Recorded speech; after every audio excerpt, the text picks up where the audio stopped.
At the request of the family members of the deceased, the names have been changed. Out of respect for the dead, the rest has been told exactly as it occurred.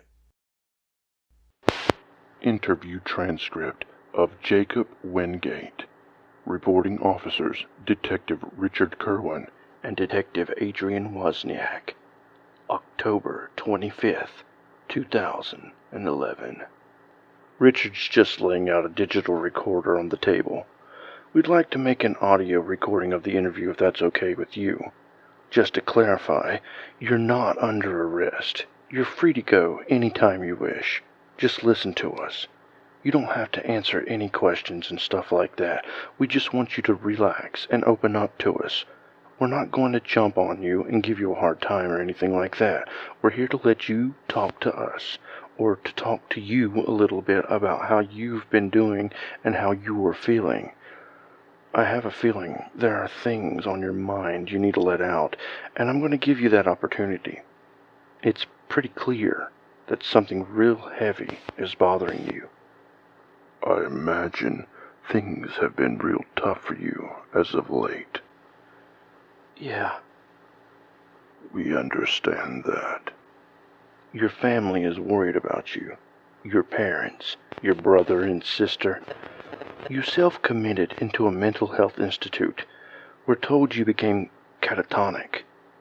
After you recovered, you were released and you kind of just dropped off the face of the planet. But you're better now and ready to talk. That's good, Jacob. We want to help. We're not here to point fingers. If you got a chance to meet the relatives of the deceased family you discovered, you would know they were decent people like you and your family, and that they deserve closure. The report says that you found the Chang family in that cave, and that you had been mauled by an animal. But the coroner says that the bite marks on the bodies belong to that of a human being. I want to tell you everything that I saw, experienced, that I learned. I want to fully cooperate with you, but I know you're not going to believe me. I don't expect you to. I don't see how you possibly can. Even I have a hard time believing my memory. Just start from the beginning. Okay. I was a volunteer with Sarvac.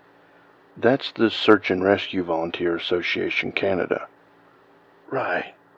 We had received the call in May. It was fire season.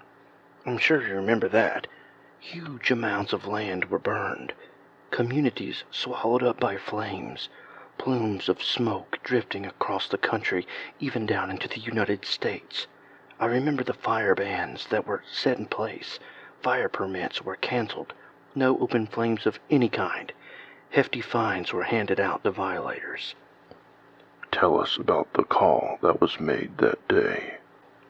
It was early in the morning when a park ranger came across the campsite that was in shambles. He happened to be driving by in his Jeep when he noticed a group of tattered tents.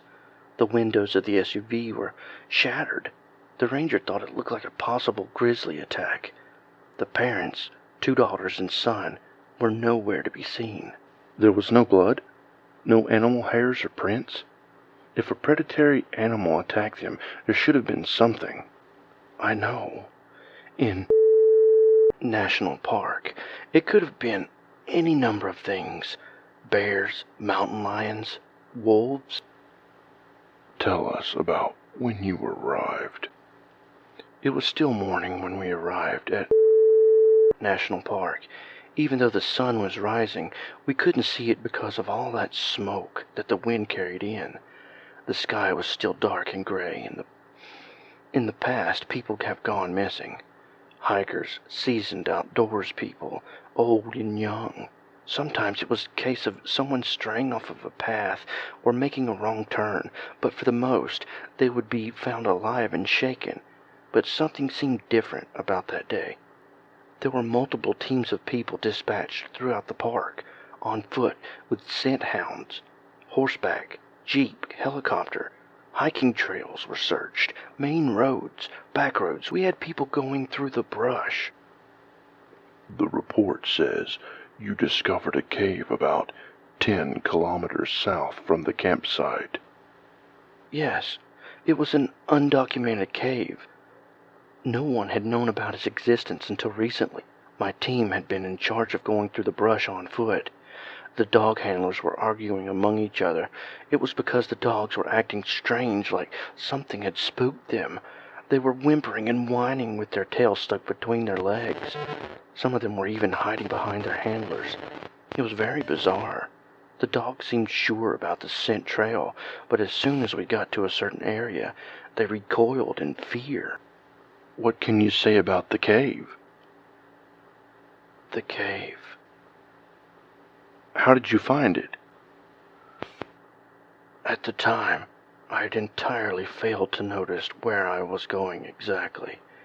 It's hard to describe what I felt. Like I was in some kind of trance. I almost felt like I was being called by someone. I don't mean I actually heard a voice, but I felt compelled to head in that direction. And on the ground, directly in front of me, I found a pink Nike shoe, a little girl's shoe. At that moment, it was as if I returned to consciousness. About 20 yards from where I found the shoe was the cave entrance, obscured by large spruce trees. After you discovered the shoe, you found the cave and you decided to check it out. The cave entrance was a hole in the ground, big enough for a person to crawl into. I stood at the entrance of the cave, staring down into it. The floor sloped at an angle. I took out my flashlight and made my way into the very mouth of the cave, shining the light into the darkness, trying to spot anything. I had to crab walk my way down the sloping floor. Listen, detectives, there are things that are... how would be the best way to put it? Things that are out there. Strange things, you know. I'm not sure you're going to believe me. You'll call me crazy. I assure you I'm not crazy or making any of this up. We do not think that. We want to help you, and you'll help us. Just tell us what you saw. Okay. The first thing I saw in the cave were petroglyphs carved into the very rock by ancient indigenous people. There are many of these located throughout the foothills, the Rocky Mountains, many of them thousands of years old. These particular ones depicted hunters chasing the mighty buffalo off of cliffs. I remember reaching out and tracing them with a finger, all the while thinking to myself, I might be the first person in ages to lay eyes on them. What did you find next? Several feet away, I found something on the cavern floor. It was what appeared to be a very old leather satchel. I felt my heart jump a little as I approached it. It was cracked and coated in countless layers of dust. I carefully opened the bag and found a broken compass, a rusty water canteen, a leather-bound book titled Le Demon, and a flintlock pistol with the year 1715 engraved into the side. I remember staring down at the contents of the bag with the flashlight becoming warm in my hands. I sat there trying to make sense of things. That's when I was startled by a noise. What was it that you heard? It sounded like something being broken, a snapping sound. What did you do next? I shined the light further down the cave tunnel, from where the sound came from. I decided to move towards it, but it required me to go further down the sloping cave floor. And when I got to the bottom, I saw a pair of feet. One foot, a pink Nike shoe on it, and the other was bare. I hurried down as fast as I could and found a girl of no more than 7. She was dead. Her neck had been broken. But there were other injuries listed. Yes, on both sides of her neck were deep puncture marks. Her arms and legs as well. All the color in her skin was gone. It was as if all of her blood had been drained. The look on her face, that expression of complete horror. I could hear the sound of my beating heart in the silent cave. I began to feel faint. I started to cry right there in those depths. The cold indifference of the universe had hit me like a train. This child suffered an agonizing death in that inky darkness. With my trembling hands, I began reaching for my radio, but I was distracted by another sudden snapping sound. The rest of the Chang family was down there. They were piled on top of each other like a heap. They suffered the same fate as the little girl. Broken necks and punctures on the legs and arms, the blood removed from their veins. The report says this was an animal attack, possibly a mountain lion. I didn't say that. I said that it was something. Tell us about it. You wouldn't believe me. Try us. It was a thing that should not be walking. Something that once was dead, but given life once more. There are cultures across the world who have a different name for it. The thing that I encountered was a vampire. A vampire. I'm not talking about a man in a cape or some pale heartthrob. I'm talking about a creature, a parasite, a leech. It shares similarities to things in nature. It's a thing that should not exist. What I saw was crouched on top of the family members, directly above the father. It had its face buried in the man's neck. I distinctly remember hearing a sucking sound. The man was still alive. I could hear weak, choking sounds coming from his throat. I can still hear it now. What did it look like? At first glance, it looked like a small human being, much like a child. I don't even know the best way to describe it. Do you watch the National Geographic Channel, Discovery, Nova? If you have, you're probably familiar with the Otzi, the Iceman, the 5,000-year-old ice mummy that was discovered frozen in the Alps. That is the only thing I can compare it to. It was draining the life from that poor man. Its eyes were closed, and it was moving its head from side to side. It withdrew its bloody maw from the man's neck and cruelly broke it. It turned its head towards me and opened its eyes. They were like black marbles, the pupils a bright red. I froze in place. My mind simply could not accept what was right in front of me. My body began to feel numb. I was having difficulties breathing, and my thoughts were racing through my brain.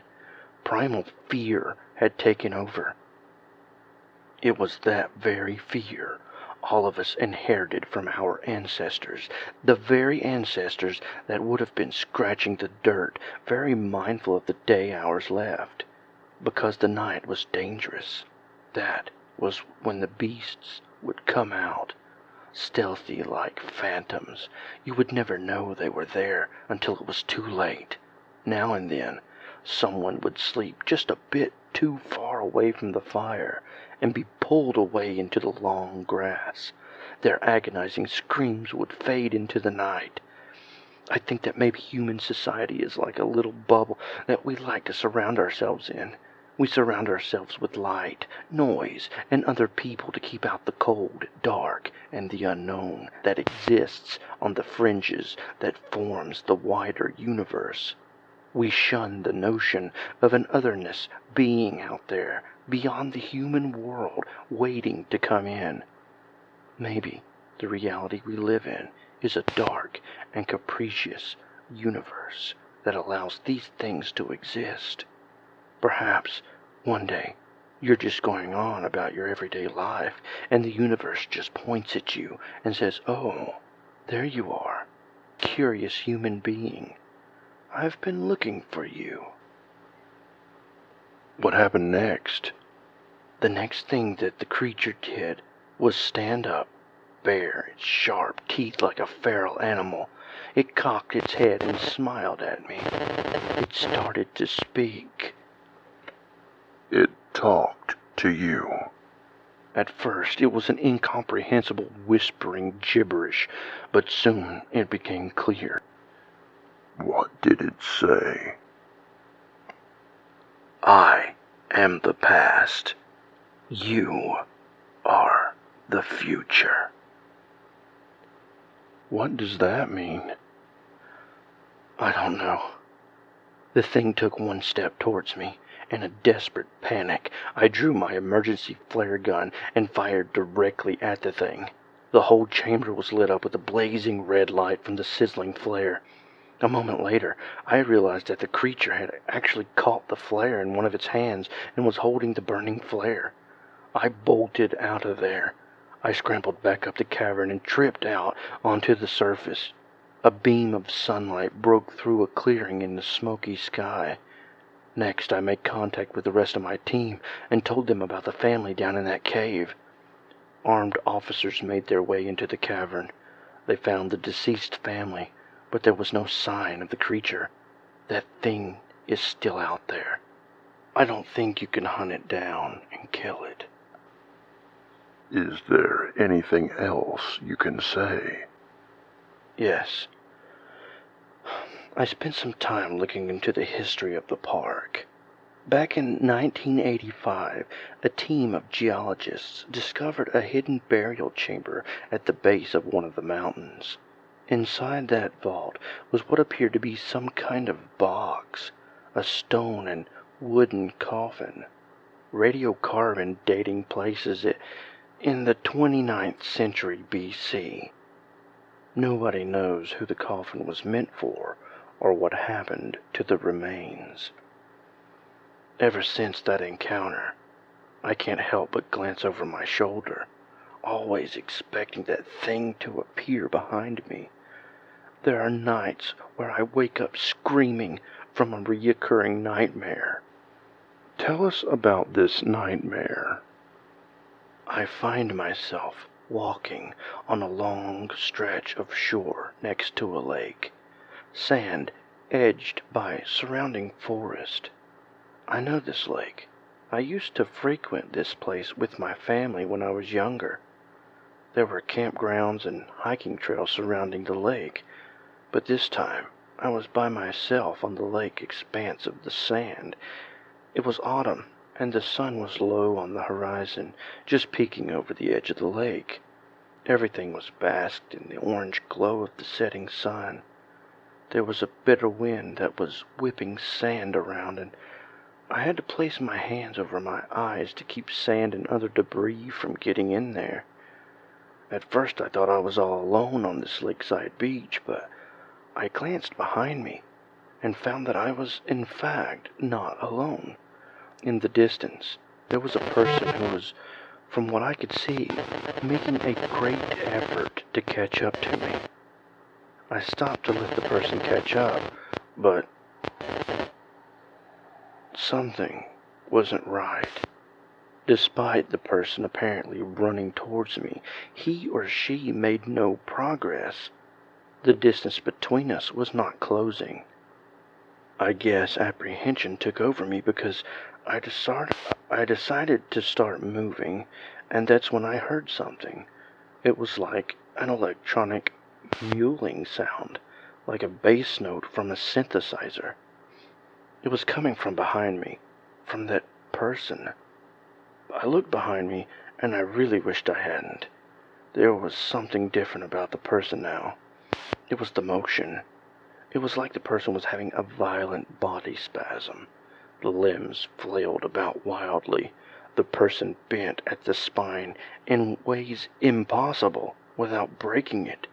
The head twitched around in much of the same manner, and in an instant the person was directly in front of me, and I fell backwards. I remember ash-colored skin, black eyes with scintillating red dots for pupils. Thank you for your time, Jacob. We'll talk to your family members for a little after this, and if you ever feel like you need to talk to someone or anything like that, there's nothing wrong with that. Just let your family know and call us. All right. Okay, we're ending the interview at 16:44 hours.